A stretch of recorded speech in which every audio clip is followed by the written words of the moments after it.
Mohanlalganj police team द्वारा एक good work किया गया है, क्या कुछ पूरा मामला है और इसमें कितने लोगों की अरेस्टिंग हुई है? थाना क्षेत्र मोहनलालगंज और जो एसओजी की टीम है, जोनल टीम, उनके द्वारा गुड वर्क किया गया है। एक जहर खुरानी गैंग है, उस गैंग को बस्ट किया गया है और उस गैंग से संबंधित 3 अभियुक्तों को गिरफ्तार किया गया है।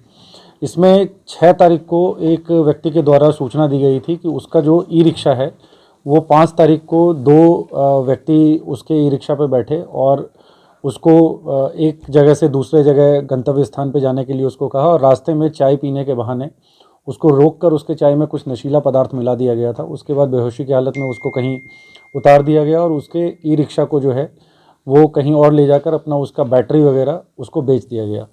तो इस पूरे प्रकरण के लिए 2 टीमें लगाई गई थी और इसमें 100 से ज़्यादा सीसीटीवी फुटेज खंगाले गए थे और टेक्निकल और मैनुअल दोनों की सहायता से इन अपराधियों को चिन्हित किया गया, फिर उनको गिरफ्तार किया गया है। इन तीनों के नाम हैं संगम, पंकज कश्यप और संदीप उर्फ भूरा। इन तीनों का वृहद आपराधिक इतिहास है। इन तीनों के विरुद्ध जो है गैंगस्टर एक्ट के अंतर्गत भी कार्रवाई की जाएगी और इन तीनों को जो है जेल भेजा जा रहा है। सर, आरोपी जो पुलिस की गिरफ्त में आए हैं, इनका गिरोह राजधानी लखनऊ में कब से सक्रिय था और क्या कुछ और लोग भी इनके गिरोह में शामिल है जिनकी पुलिस को तलाश है?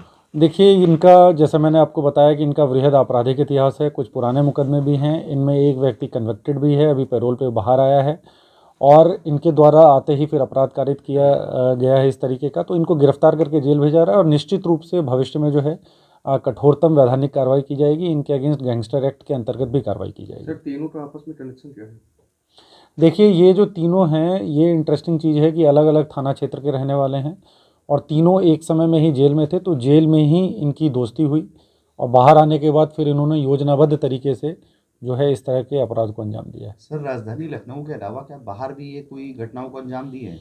देखिए, जो अभी तक जैसा मैंने बताया कि बेसिक अभी पूछताछ में जो बात सामने आई है वो कुछ इनके द्वारा जो घटनाएं हैं वो अगल बगल के जनपदों में भी इसकी पूरी संभावना है। अभी और गहनता से पूछताछ करके यदि कुछ तथ्य प्रकाश में आते हैं तो उसको इन्वेस्टिगेशन में इंक्लूड किया सर, जाएगा। यह चोरी का सामान किसको बेचते थे जिनसे बरामद हुआ चोरी का सामान? देखिए, इनके पास से जो है 3 ई रिक्शा बरामद हुए हैं और 12 जो हैं बैटरी बरामद हुई हैं और 12 बैटरी इन्होंने एक कबाड़ी वाले को बेचा था। जो अभी तक के इन्वेस्टिगेशन में चल रहा है, कबाड़ी वाले से ही पूछताछ की जा रही है। उनके द्वारा कुछ पेपर्स दिखाए गए हैं।